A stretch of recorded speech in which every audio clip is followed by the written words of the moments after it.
তসলিমা নাসরিনকে ফিরছেন কলকাতায়। বাংলাদেশি এই নির্বাসিতা সাহিত্যিককে বাংলায় ফেরানোর দাবি জানিয়ে রাজ্যসভায় সওয়াল করেছেন বিজেপির সাংসদ শ্রমিক ভট্টাচার্য।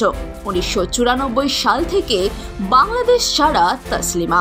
মানবতাবাদী এই লেখক চিকিৎসক বাংলাদেশের সংখ্যালঘুদের ওপর অত্যাচার নিয়ে বই লিখে কট্টরবাদীদের কোপে পড়েন। তার মাথার দাম ধার্য হয় 50 লক্ষ টাকা। বিদেশে পালাতে বাধ্য হন তিনি। এখনো তার প্রবাসী জীবন। তবে বাংলায় কথা বলার প্রাণ কাঁদে। নিজের মনের কষ্ট লেখেন নিজের ভাষাতেই। তাই তাকে বাংলায় ফেরার ডাক দিয়েছেন বিজেপির সাংসদ। Taslima Nasreen wants to come back to Calcutta. ये उसका वो तस्लीमा नसरीনের কাছে কলকাতা শহর প্রাণের শহর। তসলিমা নসরিন কলকাতায় ফিরে আসতে চান, বাংলায় কথা বলতে চান, বাংলায় কবিতা লিখতে চান, বাংলায় সাহিত্য সৃষ্টি করতে চান। 1993 সালে লজ্জা উপন্যাস লেখার পরেই মৌলবাদীদের কোপে পড়েন তিনি।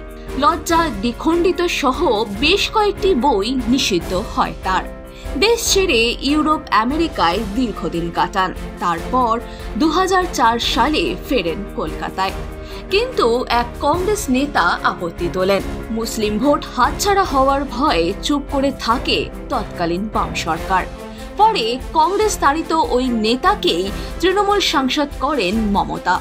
কিন্তু যে মানুষটি মুক্ত চিন্তার ধারক, তাকে কেন মনের যন্ত্রণা নিয়ে সারা জীবন কাটাতে হবে? তিনিও তো চান তার প্রাণের মিষ্টি ভাষা শুনতে, সেই ভাষাতেই লিখতে, কথা বলতে।